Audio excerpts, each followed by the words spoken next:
propio Instituto Nacional Electoral es co-convocante y teniendo enfrente todavía una serie de mesas de destacados expertos en materia, en los estudios de la democracia, en los estudios de gobernabilidad y en los estudios electorales, y muchos de ellos amigos entrañables y aliados estratégicos para no solo el Instituto de Investigaciones Jurídicas, que es mi casa, sino también para el Instituto Nacional Electoral. No moderarme en esta ocasión sí significaría poner en riesgo la viabilidad institucional, no solo de jurídicas, sino también del Instituto Nacional Electoral. Para mí, de veras, es un placer y un privilegio, lo dije hace unos días en la inauguración de este seminario, poder volver a esta que es mi casa y sobre todo poder enfrentar el análisis y el juicio crítico que es indispensable para el adecuado funcionamiento de las instituciones del Estado mexicano que la academia genera. La academia lo dije hace unos días, lo quiero reiterar aquí al arranque de esta charla, la academia es y debe ser, creo, un aliado condicional de las instituciones públicas, no un aliado incondicional, porque entonces la academia claudicaría de su vocación crítica y las instituciones públicas podríamos dejar de tener ese contexto de exigencia que es indispensable para cumplir adecuadamente nuestro trabajo. Estoy también convencido que ese acompañamiento condicional que escruta, que discute, que critica, pero que eventualmente respalda las decisiones que toman las autoridades electorales es indispensable como una especie de blindaje de la institucionalidad electoral en tiempos en los que la precaria cultura política nos coloca a todos los que hacemos arbitraje electoral como función de Estado en una situación de vulnerabilidad. Creo que el blindaje de las instituciones electorales,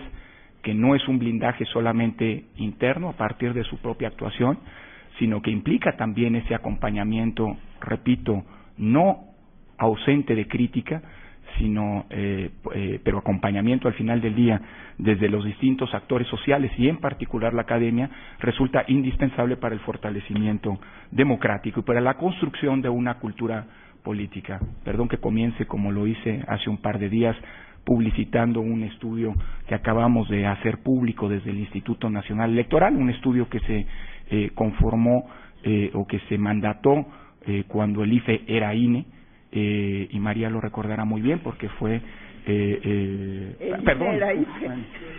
jole, y hay prensa, esto ya es un pequeño problema, empieza la merma de las instituciones pero bueno, perdón, cuando el INE era IFE, gracias, pero que en todo caso demuestra la vulnerabilidad en términos de un precario tejido social, un tejido social que está roto, que no está debidamente consolidado para la recreación de la democracia en nuestro país. Me parece, pues, que blindar a las instituciones electorales es solamente un paso de una tarea titánica en la que hay una responsabilidad colectiva de los órganos electorales, de los órganos del Estado, pero también de la sociedad y particularmente la academia. Gracias, pues, por permitirme compartir este seminario, que es un seminario de primer nivel y que además es como suele ocurrir siempre, un seminario de encuentro y de reencuentro de viejos amigos de esto que ya es una amplia y consolidada familia electoral latinoamericana y no solo. Creo que hablar de la reforma electoral, y también aquí la moderación me impone no tener la libertad de la que ahora goza María y de la que ayer hizo gala en su juicio sobre la reforma electoral, pasa por intentar contextualizar la propia reforma en el proceso de cambio político que en México se ha articulado a lo largo de más de 3 décadas y media. La reforma electoral de 2014 tiene que entenderse como la parte última de un proceso evolutivo que ha venido modelando poco a poco el sistema electoral y el sistema político y democrático en nuestro país. Se trata de un proceso de cambio que nuestro buen amigo Daniel Sobato, en un estudio de comparado de las transiciones en América Latina, fijaba como fecha muchos de los autores están aquí presentes, fijaba como fecha 1978. Bueno, nosotros comenzamos nuestro proceso de cambio político un año antes. Desde 1977 hasta la fecha, 8 reformas, grandes reformas electorales, han venido modelando, han venido configurando nuestro sistema electoral. La última de estas, la octava, es precisamente la reforma de este año. La característica fundamental de este proceso de cambio político, como ha sido comentado en muchas ocasiones, es la gradualidad y la progresividad que el mismo ha tenido. Es decir, se trata de un proceso acumulativo. En México no tuvimos, como en otras realidades políticas, un momento fundacional, un momento, digamos, de ruptura que marca claramente un antes, un después. Si uno hace un análisis retrospectivo de la profundidad del cambio político, por supuesto, hoy y hace 35 años, por supuesto que puede percatarse, digamos, de la profundidad del mismo, pero el punto característico de nuestra transición es que la misma, insisto, se fue articulando de manera paulatina, gradual y progresiva. Esto no supone, evidentemente, que en algún momento a lo largo de esta historia no haya habido incluso inversión de ruta, es decir, que haya habido retrocesos en algunos temas. Es probablemente emblemático como la reforma de 1990, que es la reforma en la que se crea una nueva institucionalidad electoral, la reforma que da origen al IFE, que da origen a la primera versión como órgano constitucional autónomo de lo que hoy es el Tribunal Electoral, lo que en su momento fue el TRIFE, es decir, una reforma fundamental en la consolidación y en la cimentación de este proceso de cambio político. Bueno, esa reforma también trajo consigo la tristemente célebre cláusula de gobernabilidad, que además aparejada con un mecanismo llamado entonces escala móvil, permitía la sobrerepresentación y consecuentemente la distorsión de la representación política en la Cámara de Diputados, con lo cual pues queda claro, digamos, que no toda esta continuidad y gradualidad fue siempre, digamos, lineal, sino que en ocasiones hubo algún tipo de retroceso. Pero visto en panorámica, me parece que este proceso gradual y paulatino, como decía, sí tiene un carácter acumulativo y progresivo. Creo que en este contexto es donde tenemos que ubicar la reforma de 2014. Y el desafío, por cierto, anticipo lo que quiere ser una de las conclusiones de esta charla, el desafío que tenemos enfrente es precisamente lograr concretar a esta reforma como un cambio muy importante que tienda hacia la consolidación y el fortalecimiento del sistema del régimen democrático. Las transformaciones que se han articulado, que se han producido a lo largo de estas 3 décadas y media, pueden agruparse y explicarse desde distintos puntos de vista, pero la que yo creo es la explicación más clara y contundente, sobre todo porque permite entender esta lógica de progresividad y de graduales transformaciones, es aquella que sistematiza o que ubica estas distintas reformas electorales bajo la lógica del tipo de necesidades y de problemas que cada una de las reformas intentó enfrentar y resolver. Me parece que a lo largo de estas 3 décadas y media podemos identificar con claridad o distinguir con claridad los diferentes tipos de necesidades, de problemáticas que se fueron enfrentando y consecuentemente el tipo de soluciones que cada una de las reformas fue presentando, fue generando, fue proponiendo para enfrentar o para resolver o satisfacer esas necesidades. En ese sentido, permítanme aquí la digresión noliana. Creo que al final del día en América Latina es difícil refutar pues digamos lo que son algunos de los parámetros fundamentales de la teoría de las tesis de Dieter Nolen. En este sentido, creo que en el caso mexicano las distintas reformas electorales son de alguna manera un espejo o bien un reflejo de un contexto político determinado. Y la lectura de las reformas me parece que es una manera muy sugerente de poder interpretar el proceso de cambio político, a partir precisamente de las propuestas de solución, de las medidas con las cuales esas necesidades y problemas fueron paulatinamente enfrentándose. Si asumimos y partimos desde esta perspectiva, me parece que la secuencia de reformas electorales pueden agregarse en tres grandes etapas, en tres grandes periodos, a partir de las necesidades y problemas fundamentales que intentaron resolverse en cada una de estas reformas. El primer bloque de reformas me parece que atiende a una necesidad fundamental, indispensable e insoslayable si se piensa del tipo de régimen político del que venimos y que se fue consolidando como se le llamó, como el régimen político de la Revolución Mexicana, es decir, un régimen centrado o basado en una gran centralización del poder, en la preeminencia a través de atribuciones, como nos decía el entrañable, como nos lo dijo hace ya, por cierto, 3 décadas y media, nuestro entrañable Jorge Carpizo, de las facultades, a partir de facultades constitucionales, pero también de una serie de poderosísimas facultades metaconstitucionales del presidente. Se trató de un régimen, por cierto, particularmente cerrado y refractario, no solo en consecuencia a la apertura, sino también a la recreación de la propia pluralidad política. Se trató de un régimen impermeable a la diversidad política. En ese contexto, me parece que en primera instancia resultaba indispensable asumir una lógica de apertura del sistema de partidos y de la representación política a una pluralidad que, parafraseando a Reyes Heroles, estaba caracterizada por una gran fuerza ideológica y política hegemónica, pero también por una pluralidad de fuerzas pequeñas, marginales en ocasiones, pero que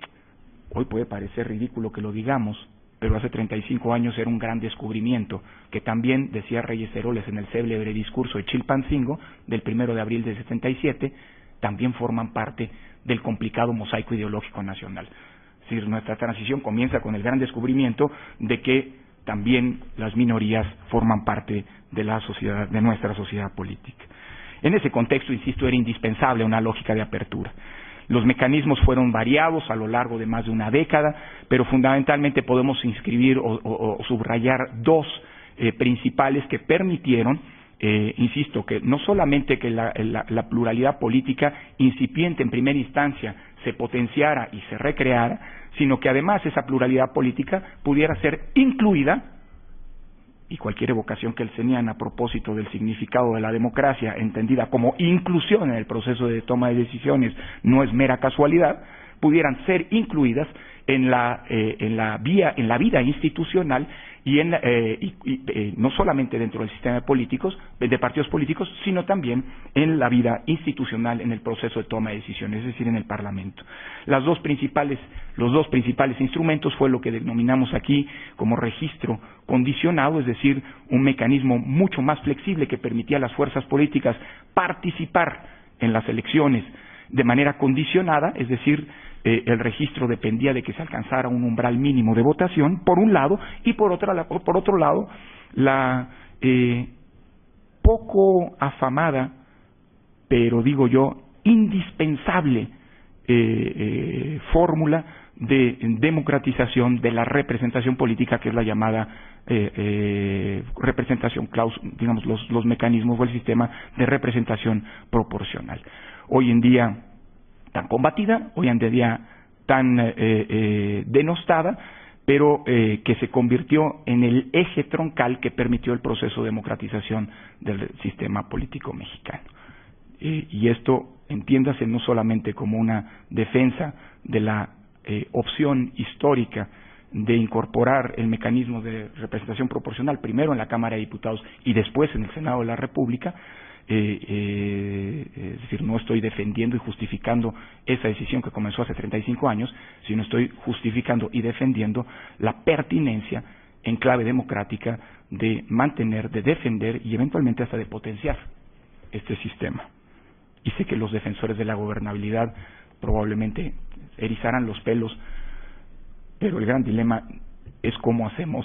gobernable un sistema democrático, no como hacemos gobernable un sistema político,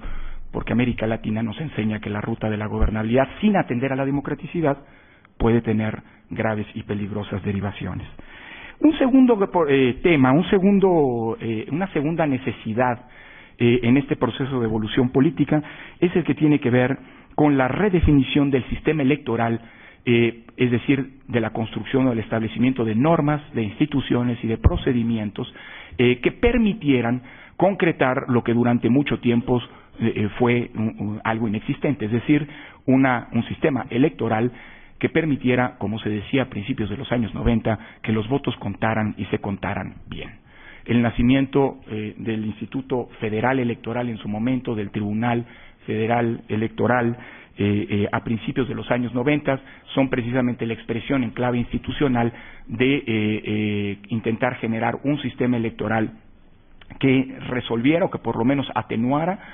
las dudas respecto a los fraudes electorales y permitiera inyectar certidumbre en torno no solamente a la organización, sino sobre todo a los resultados de las propias urnas, bajo la clave de que elecciones no confiables, elecciones que no inyectaran certeza, son elecciones que no producen legitimidad democrática a los poderes electos. Un tercer momento, y que constituye, digamos, iba a decir la bestia negra, pero mejor no lo digo porque hay prensa, que constituye, digamos, pero además no es solo de nuestro país, aquí hay muchos exponentes intelectuales de primer orden de América Latina y no me dejarán mentir, el tema de la equidad en las condiciones de la competencia constituye el gran tema alrededor del cual se discuten y se incide, se modelan los propios sistemas electorales hoy en día. Bueno, las elecciones de 1994 me parece que son emblemáticas, por un lado, en cómo la conflictividad electoral, digamos, se atenuó y comenzó a procesarse por la vía institucional, particularmente a partir de este fenómeno que en México hemos denominado como judicialización de la política, pero por otro lado también evidenció esa elección cómo el tema de la equidad era un tema no resuelto y el problema de primer nivel, el principal problema que teníamos que enfrentar a partir de ese momento. Las elecciones de las presidenciales de 1994, que por cierto concitaron por primera vez el acompañamiento a partir de la observación internacional de muchos de quienes nos acompañan en este seminario, por un lado contrastan con las últimas elecciones presidenciales, las previas, las de 1988, porque son elecciones prácticamente no contestadas, precisamente gracias a lo que había sido esa apuesta institucional por inyectar certeza en las normas, en las instituciones y en los procedimientos electorales. Pero también fueron las primeras elecciones en las que, todavía de manera incipiente, se fiscalizó el ingreso y el gasto de los partidos políticos. Y a pesar de la incipiencia de aquella fiscalización, de lo incipiente de aquella fiscalización, sí los datos arrojados fueron datos dramáticos y que colocaron el foco de atención precisamente en el tema de la equidad en las condiciones de la competencia. 8.5 pesos de cada 10 que se erogaron en las campañas presidenciales de 94 fueron gastadas por el partido entonces, por un solo partido, por el partido gobernante. La reforma de 1996, a pesar de que es una reforma que consolida la autonomía del entonces Instituto Federal Electoral, que transforma al Tribunal Electoral, al TRIFE, en Tribunal Electoral del Poder Judicial de la Federación, es una reforma cuya columna vertebral, me parece, está centrada o está articulada en torno al tema del dinero, del financiamiento público y del acceso a los medios de comunicación. Es decir, el tema de la equidad de la competencia ha sido desde hace prácticamente 20 años el gran tema de discusión en torno a las cuestiones político-electorales. Señalo, y fundamentalmente en torno a dos grandes ejes: financiamiento público y privado. Aquí en México, como ustedes saben, hemos hecho una apuesta consistente y creo exitosa a propósito o en favor del financiamiento público como un mecanismo que permite generar mayor equidad en la competencia, pero también mayor transparencia en el recurso que los partidos disponen, porque la parte predominante de las finanzas partidistas proviene del erario público, y finalmente también inyectar o procurar autonomía de los partidos políticos frente frente a los intereses que inevitablemente subyacen al financiamiento privado. Me gusta decirlo y lo digo sin empacho, lo decía como académico, lo sigo diciendo como funcionario público. Nadie que financia a la política lo hace por vocación filantrópica. Y creo que finalmente el financiamiento público es una manera de contener o de procurar o de permitir o de maximizar la autonomía de los propios partidos de la política frente a los intereses que subyacen al dinero. Ninguna de las reformas, esto me importa subrayarlo, se abocó solamente a resolver a uno de estos temas. Es decir, el ejemplo que mencionaba de la reforma de 1996 es emblemático, es decir, no se trató de una reforma que solo se centró en resolver el problema de la equidad. Todas estas son grandes reformas en muchos sentidos estructurales, que reconfiguraron a lo largo del tiempo el sistema electoral mexicano.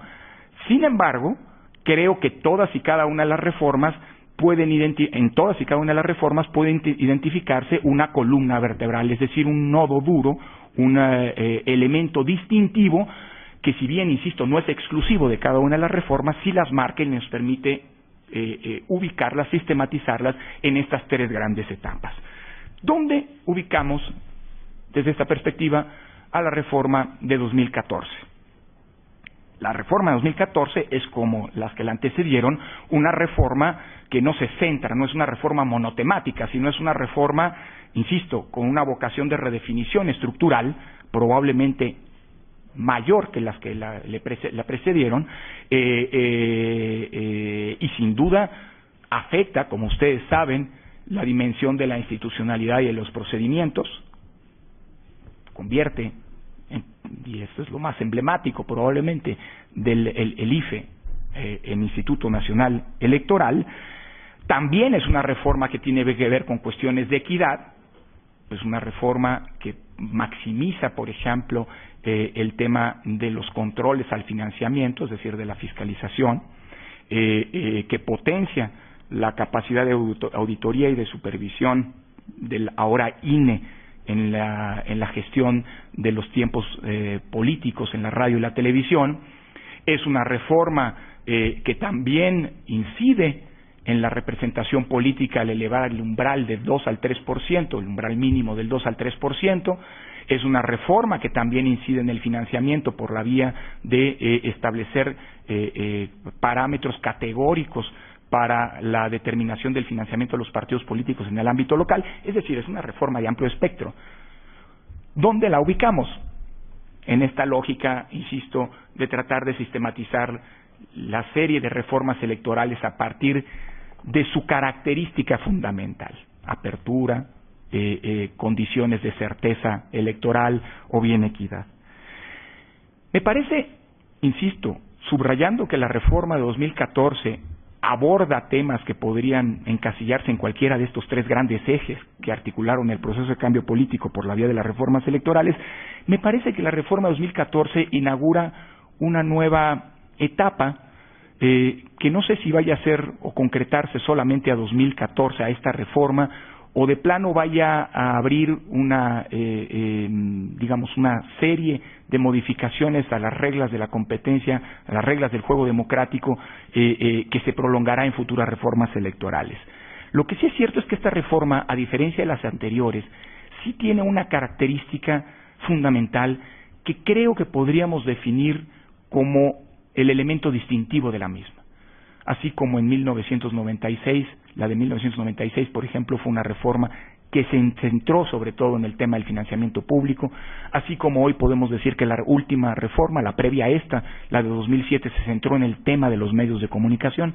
Me parece que la reforma de 2014 encuentra su elemento distintivo en el tema en la idea de estandarización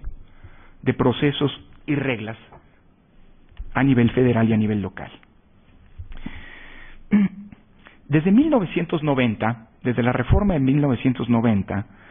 se apostó por un modelo electoral que gradualmente propició la coexistencia de 33 sistemas electorales construidos de manera paralela, es decir, de un sistema electoral federal y de 32 sistemas electorales,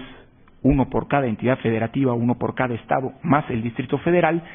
que de alguna manera se construyeron o se fueron modelando como un espejo de lo que fue el sistema federal. Por supuesto, con modalidades y variaciones y particularidades específicas,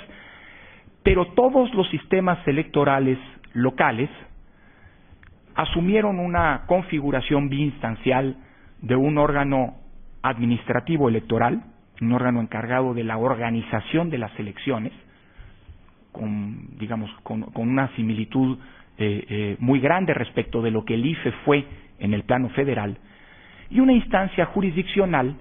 que servía como instancia de resolución de controversias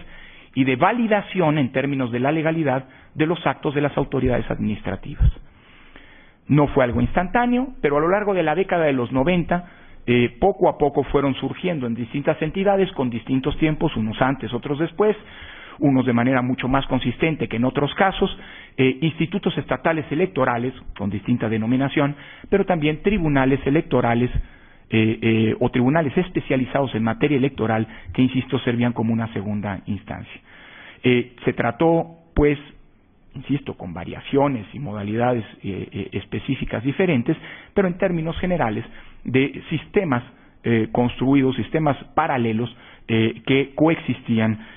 cada uno con ámbitos de competencia claramente definidos. El IFE y el Tribunal Electoral para las cuestiones federales, y los institutos estatales y los tribunales locales para las elecciones de cada una de las 32 entidades federativas. A lo largo de esta configuración, me parece que tuvimos funciones compartidas esporádicas. Probablemente la más emblemática sea el hecho de que, salvo el caso de Baja California, que optó por la constitución de un padrón electoral y de una credencial para votar propias, el resto de las 31 entidades federativas, por la vía de convenios, pactaban elección tras elección, o de cara a cada elección, que el Instituto Federal Electoral les proporcionara, les generara y les proporcionara un padrón electoral, es decir, un listado de electores derivado del padrón electoral nacional, federal. Pero estas funciones compartidas, que sin duda, dependiendo de los casos, se multiplicaban, en todo caso, me parece que fueron esporádicas y se articulaban por la vía de convenios, es decir, la posibilidad de colaboración entre el IFE y los órganos locales, más que un mandato legal, se articulaba, repito, por la vía de los acuerdos entre ambas instancias, entre ambos niveles. La reforma de 1996 de alguna manera rompe esta lógica de clara separación entre los dos planos, porque aquella reforma le confirió como una atribución al Tribunal Electoral del Poder Judicial de la Federación la posibilidad de, a través de un medio de impugnación que se conoce como juicio de revisión constitucional, de poder conocer de impugnaciones en contra de los actos de las autoridades locales, con lo cual, más temprano que tarde, terminó por convertirse en los hechos en la última instancia de resolución de las controversias de las elecciones locales. Si uno revisa los últimos 15 años de vida del Tribunal Electoral, pues prácticamente no hay elección controvertida o cerrada en el plano municipal, en el plano de diputaciones y por supuesto en el plano de las gobernaturas, que no haya terminado por impugnarse y resolverse en definitiva ante el Tribunal Electoral del Poder Judicial de la Federación. Esto, por cierto, sin que nadie, a lo largo de... no, estoy exagerando, un par de gobernadores intentaron o evocaron la vulneración del federalismo cuando alguna resolución del Tribunal Electoral vulneraba los intereses políticos de su entidad. Pero en términos generales nadie se escandalizó del hecho de que hubiera una instancia federal que pudiera conocer en última instancia de los conflictos locales. A partir de la década de los 90, la colaboración entre los órganos federales y los órganos locales también se exploró, siempre por la vía de los convenios, en materia de fiscalización. desde el año 2000, dije década de los 90, perdón, la década pasada, desde el año 2000 el Instituto Federal Electoral propició la generación de convenios o la suscripción de convenios con las entidades federativas para permitir, digamos, un cruce, un intercambio de información entre las distintas competencias de la fiscalización. Me explico, los partidos políticos nacionales son instancias que tienen vida en el plano federal, pero también en el plano local, y que tienen finanzas federales y finanzas locales. Lo que pasa es que el modelo que había prevalecido hasta ese momento reservaba la competencia de fiscalizar, de controlar los dineros en lo federal al IFE y en lo local a cada una de las entidades. La intención en su momento fue crear una red de intercambio de información que permitiera inhibir la existencia de zonas grises en donde el flujo de dinero podía perder, podía, digamos, impedir que se le siguiera la huella. Debo decir que a pesar de los esfuerzos del Instituto Federal Electoral, solamente 20 entidades suscribieron convenios en esta materia. Otras apelaron a la bandera de la soberanía para no generar estos intercambios de información. Otros de plano dijeron que no tenían atribuciones, otros de plano ni siquiera contestaron al Instituto Federal Electoral. La reforma de 2007 es un paso adelante en esta configuración de atribuciones entreveradas. La reforma de 2007, como ustedes saben, le establece en favor del IFE la competencia exclusiva para gestionar el acceso de los partidos políticos y de las autoridades electorales a los tiempos del Estado en la radio y la televisión, ya sea para las elecciones federales, ya sea para las elecciones locales. En su momento se dijo que esto era una invasión al federalismo. La verdad no creo que sea tal, porque la regulación, lo establece la propia Constitución Federal, la regulación de la materia de radio y televisión es una competencia exclusiva de la Federación. Por cierto, igual que la regulación del sistema financiero nacional. Abrir un banco implica no una autorización de la Secretaría de Finanzas local o de la Secretaría de Hacienda local, sino las autoridades federales, con lo cual también se justificaba, me parece, que en el año 2007 la posibilidad que se le dio a los institutos de los estados de poder trascender los secretos bancario, fiduciario y fiscal en las tareas de fiscalización local tuviera que hacerse a través de la intermediación de la unidad de fiscalización del IFE, es decir, de una instancia federal. Por cierto, para hablar de la calidad de la fiscalización en el ámbito local, que fue parte de los temas que inspiró esta reforma, la de 2014, de alrededor de 16,000 solicitudes que en los últimos 6 años la unidad de fiscalización del entonces IFE hizo para trascender a la Comisión Nacional de Bancaria y de Valores, para trascender los secretos bancario y fiduciario, solamente una veintena provinieron de requerimientos de los estados. Es decir, la fiscalización de los estados prácticamente nunca se avaló de la posibilidad de trascender estos secretos y de acceder a información del sistema bancario. Sé que esto puede generar polémica y controversia, puede irritar a los colegas que forman parte de los institutos estatales electorales, pero no tengo ningún empacho, ya no como académico, sino incluso como funcionario público, en decir que la fiscalización local fue una fiscalización precaria si se le compara con la intensidad que llegó a tener la fiscalización federal, sin justificar que la fiscalización federal no tenga sus propios problemas. María y yo tuvimos que votar con un muy mal sabor de boca. Bueno, no sé si María yo sí lo sentí, no hablo por María. La quiero mucho, pero no llego todavía a tener estas capacidades sensitivas para poder decir si le dejó mal sabor de boca a ella o no, pero como lo hablamos me atrevo a decir que sí, ¿no? La fiscalización de las campañas de 2012. No tanto porque la fiscalización estuviera mal hecha, sino porque las reglas eran reglas absolutamente inaceptables, pero eran las que eran, y María y yo llegamos al IFE con las reglas ya aprobadas. Y en un sistema democrático cambiar las reglas del juego sobre la marcha no solamente no es correcto, sino además puede generar vicios de legalidad. Insisto, a pesar de que la fiscalización federal tiene todavía mucho por hacerse, o tenía todavía mucho por mejorar, y definitivamente era incomparable en términos de su intensidad y exhaustividad con la fiscalización de los estados. Es más, en un libro que ahora tendremos que volver a hacer, lo citaba María al principio, que hicimos César y yo, que era, digamos, una radiografía de cómo estaban los institutos estatales de los estados. Ahora va a ser un libro digno de las clases de arqueología electoral, porque pues ya la reforma nos cambia radicalmente la arquitectura institucional local. Pero en todo caso, algo que detectábamos allí es que prácticamente la mitad de los órganos locales recurrían a despachos de contadores para poder fiscalizar las cuentas de los partidos a nivel local. Por cierto, muchos de esos despachos eran también contratados por los partidos políticos para defenderse frente a la fiscalización de las instituciones locales. Ahí está parte de la precariedad que motivó, me parece, la reforma de 2014.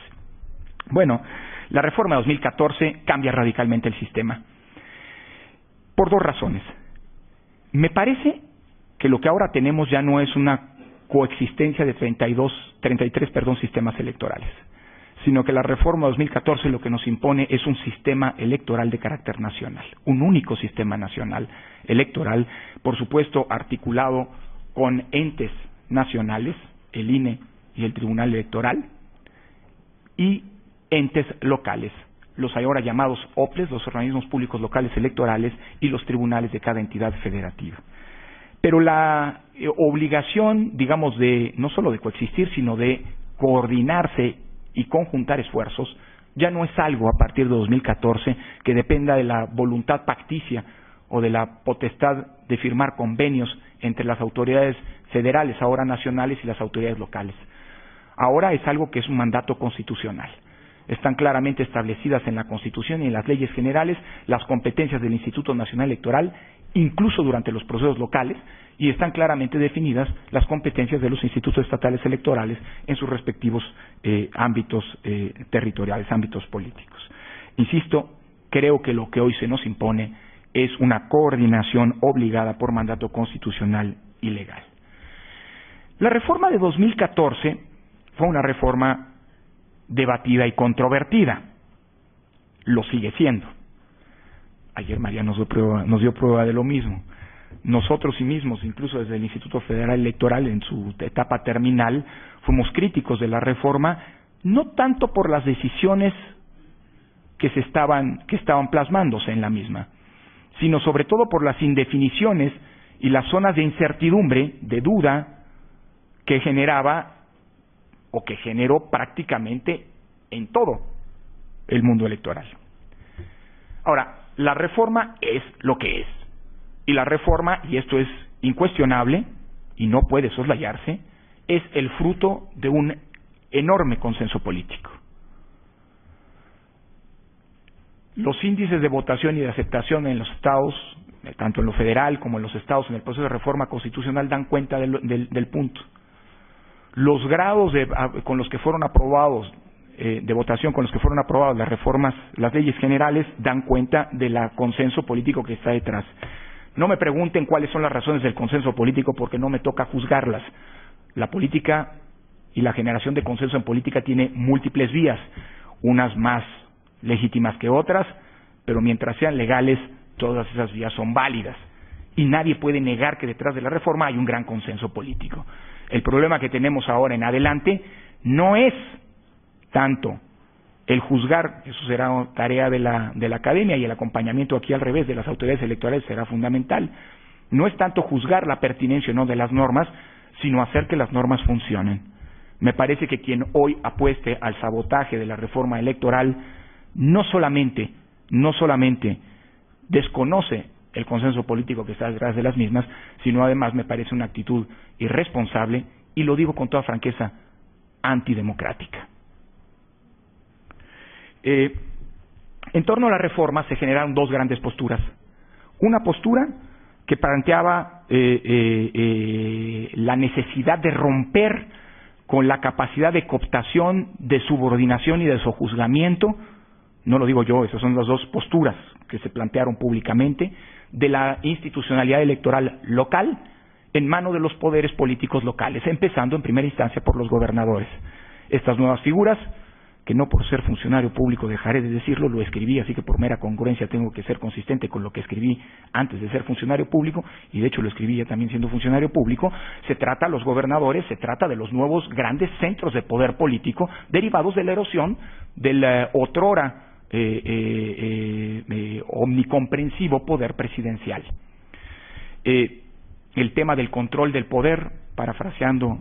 a nuestro querido Diego Valadez, es un tema que tiene que repensarse y revisarse, como por cierto ayer mismo se llegó a plantear en la mesa de la tarde en el plano local.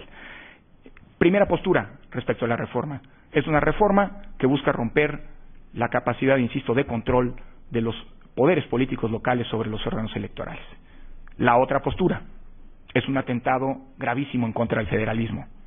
No pocos en esta misma mesa, recuerdo, se envolvieron en la bandera del federalismo prácticamente para decretar el regreso a las posturas conservadoras y consecuentemente centralistas que alimentaron prácticamente toda la vida política del siglo XIX mexicano. ¿Cómo creo que tenemos que colocar, cómo me coloco yo más en esta responsabilidad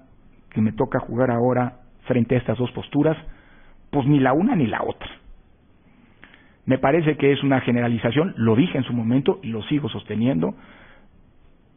homogeneizar el plano local como si todo el país, todos los estados del país fueran lo mismo, y como si todos los poderes políticos locales fueran lo mismo.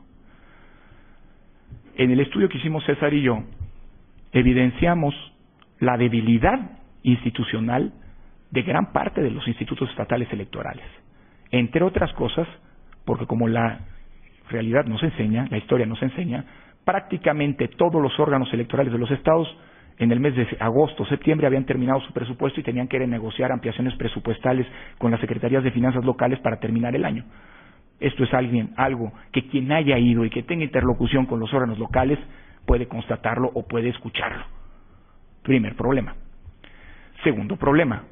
sobre todo después de la reforma de 2007, pareció extenderse en todo el país una lógica de que a través de las reformas electorales podían removerse y sustituirse a los consejeros que integraban a los órganos electorales de los estados, con lo cual claramente se vulneraba el principio de inamovilidad, que es indispensable para las funciones de arbitraje que cumplen los órganos electorales. Es decir, que los órganos electorales se encontraban en una situación, en los estados, se encontraban en una situación de vulnerabilidad frente a los intereses políticos. La respuesta me parece que sí. Todos igual, la respuesta me parece que es no, unos más que otros, pero que allá había un tema que había que fortalecer, me parece que es incuestionable. ¿La solución de la reforma de 2014 era la única? No. ¿Fue la mejor? No tengo idea, pero es la que es. Y creo que hay que interpretar la reforma, sobre todo por el hecho de que no desapareció a los organismos locales, como alguna de las posturas y de las iniciativas planteaban, constituyendo un único órgano nacional que se hiciera cargo de manera exclusiva de las elecciones federales y locales, no prosperó. Pues el sentido de la reforma es, creo, bajo una lógica de estandarización y de homogeneización de criterios, de normas y de procedimientos,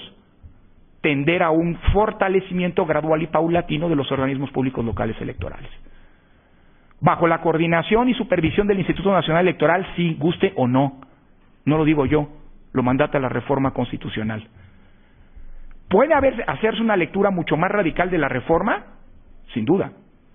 ¿Puede hacerse una lectura en el sentido de que lo que la reforma quiso es desaparecer los órganos locales, aunque las negociaciones impidieron que esto ocurriera, pero que entonces la actuación de las autoridades electorales tiene que tender precisamente a la desaparición y suplantación, digamos, de las funciones locales por la autoridad nacional? Por supuesto que se puede hacer esa lectura. Es decir, el criterio o las facultades de asunción, como eufemísticamente las define la reforma, y eso que la reforma no se hizo el 12 de diciembre, ¿no? Digo, entendería que hubiera algún tipo de evocación, pues el Día de la Virgen y por aquello de la Asunción de los Santos, ¿no? Pero bueno, la asunción, que para entendernos no es otra cosa sino la atracción total de los procesos locales en manos del Instituto Nacional Electoral, si la convertimos en el, digamos, en el criterio ordinario y en la actuación ordinaria del Instituto Nacional Electoral de cada proceso electoral, pues los organismos públicos locales electorales van a ser una figura de maquillaje que estará allí, estructuras, cascarones, huecos, que no tendrán ninguna atribución, porque sí es cierto, la reforma permite o permitiría en una lectura radical desde el Instituto Nacional Electoral, con la mayoría de 8 de los votos de sus consejeros electorales, que de aquí en adelante todos los procesos electorales, y cuando digo todos no hablo solamente en numéricos, sino todas las etapas de todos los procesos electorales de los estados las asume el INE. ¿Es posible esa lectura? Sin duda. ¿Es la lectura correcta para interpretar, con la que tenemos que interpretar la reforma? Yo creo que no. Yo creo que no, porque si el INE asumiera o si asumiera, digamos, o atrajera todas las elecciones locales, lo que acabaríamos convirtiendo en la sala de sesiones del Consejo General del INE, aquí en Tlalpan, es prácticamente en la caja de resonancia de todas las problemáticas políticas locales, incluso vecinales, incluso parroquiales del país. Y la verdad, por una cuestión hasta de salud mental, no me gustaría en los próximos 9 años estar discutiendo o procesando debates trascendentales para la vida política nacional, que sin duda lo estoy diciendo en tono burlón, como por ejemplo si se deben instalar o no parquímetros en Coyoacán como producto de una consulta popular, y vivo en Coyoacán, así que estoy involucrado. ¿Son temas trascendentales para los que vivimos en Coyoacán? Sí. ¿Son temas trascendentales para la República? Perdón que lo diga y que me disculpen los coyoacanenses, no lo creo. La existencia de órganos locales también sirve para catalizar y procesar la conflictividad política local en los contextos mismos en los que pertenece esa conflictividad. Por eso creo que una lectura adecuada de la reforma no debe ser esta lectura centralizadora, omnicomprensiva por parte del Instituto Nacional Electoral, que vuelva como atribución de ejercicio cotidiano la facultad de atracción o de asunción. Porque también existe la facultad de delegación. Y la facultad de delegación,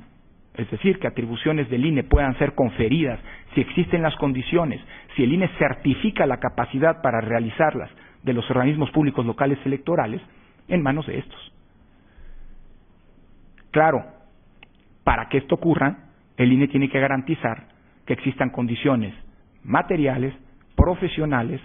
jurídicas incluso, para que los órganos locales puedan asumir ciertas o puedan ejercer ciertas funciones que les sean delegadas por el Instituto Nacional Electoral. Me acerco porque ya usé del tiempo y ahora sí no me estoy moderando. María tenía razón. Prometo terminar en 2 minutos. Me parece que esa es la adecuada interpretación de la reforma. Creo que lo que la reforma quiso es que los parámetros, que los estándares, que los criterios con los que se habían venido procesando las elecciones federales puedan homogeneizarse en el ámbito de cada una de las elecciones en los estados. Es por eso, creo, que al Instituto Nacional Electoral la reforma le confiere la potestad incluso de atraer algún asunto que sea competencia de lo local, con la finalidad de emitir criterios de carácter general. Es por eso que la reforma le confiere al Instituto Nacional Electoral la potestad de emitir normas administrativas, reglamentos que tengan vigencia o que tengan validez no solamente para las elecciones federales, sino también que normen las elecciones locales. Es por eso, me parece, que existe la posibilidad para el Instituto Nacional Electoral, la compleja atribución de designar a quienes van a ser los consejeros de los organismos públicos locales electorales. Por cierto, a partir del lunes próximo se abre el periodo para que en las 18 entidades federativas, perdón, el comercial, a lo mejor aquí hay algún interesado. Nada más que acuérdense que la propia convocatoria impide que los interesados hablen con los consejeros electorales. Digo, por si alguien quiere platicar, platicamos del clima aquí afuera, ¿no? Pero el próximo lunes se abre la convocatoria, durará 7 días hábiles para que en las 18 entidades en donde habrá elecciones del próximo año se inscriban los interesados para conformar a los consejos generales de los organismos públicos locales electorales. Pero también los podemos remover. De nuevo, yo creo que estas atribuciones, la atracción, la asunción, la remoción de consejeros deben verse como facultades extraordinarias y de preferente no uso, igual que las mangueras estas de incendios o las alarmas sísmicas o lo que sea. Pero sí digo una cosa, cuando las tengamos que ejercer, las vamos a ejercer. Pero no en una lógica de intromisión o de lectura radical de la reforma, sino más bien porque así lo veo, como una válvula de seguridad extrema para garantizar que esa homogeneización, para que esa estandarización de criterios, de reglas, de procedimientos, de ejercicio de las funciones que constitucionalmente rigen la función electoral, de los principios que rigen la función electoral, autonomía, independencia, imparcialidad, se garanticen en el ámbito local. Es decir, creo, en síntesis, que la reforma no coloca al Instituto, y no podremos pretender nosotros colocar al Instituto Nacional Electoral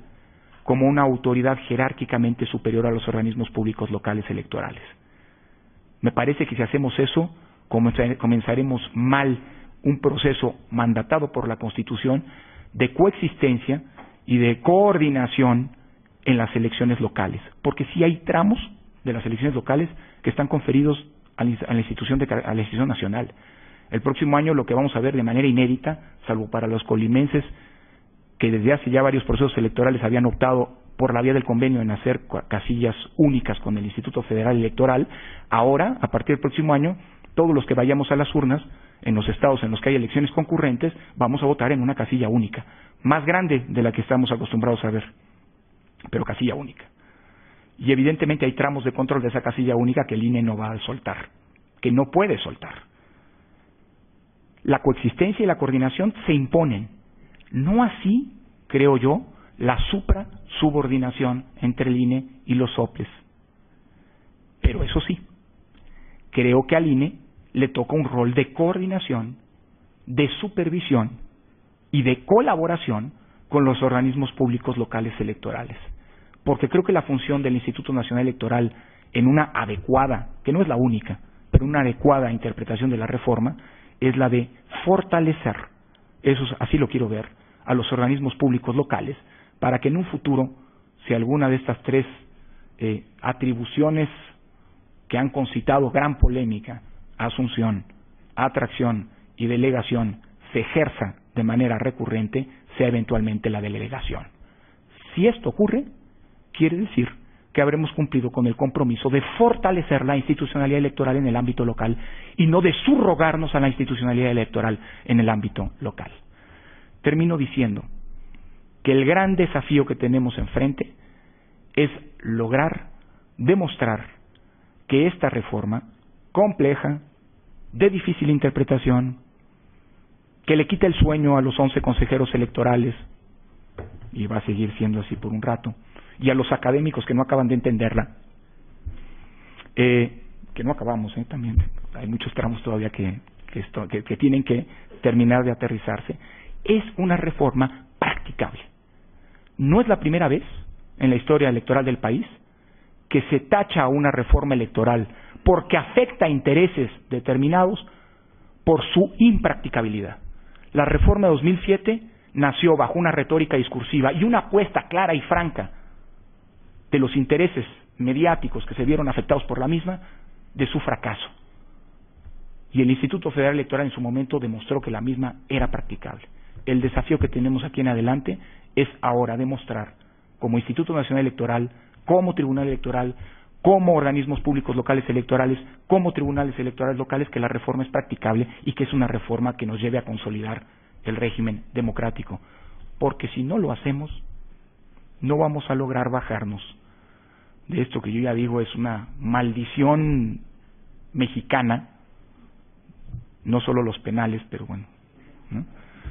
Pero no vamos a llegar a los penales, confío, ¿no? Y si espero que haya quinto partido también, pero tenemos que deshacernos de esa maldición muy mexicana de no lograr bajarnos de la noria electoral. Ahí estamos, desde hace 35 años, queriendo resolver los grandes problemas nacionales a través de reformas electorales. El gran desafío que tenemos es que esta reforma sea practicable, que esta reforma funcione, para que pasemos a ocuparnos ahora sí y centremos la atención política ahora sí en la resolución de lo que son los grandes problemas nacionales: la pobreza, la desigualdad, la falta de rendición de cuentas, la precaria cultura política, que no se van a resolver desde lo electoral,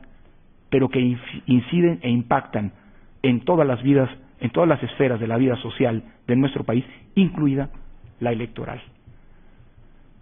No quiero, y ese es el gran desafío, que en el futuro el Instituto Nacional Electoral ahora se tenga que hacer cargo de los programas sociales para garantizar que no se utilizan con fines políticos, de desarrollar los programas contra la pobreza, de ser el gran fiscal, el órgano anticorrupción, porque la rendición de cuentas en este país prácticamente no existe, y mucho menos de ser el gran educador en materia política. Esas son funciones del Estado mexicano y ojalá y logremos ponderar a lo electoral en su debida dimensión. Pero esto implica, insisto, o pasa porque la reforma electoral no fracase, sino por el contrario, signifique un paso adicional en la consolidación de nuestro sistema democrático. Muchísimas gracias.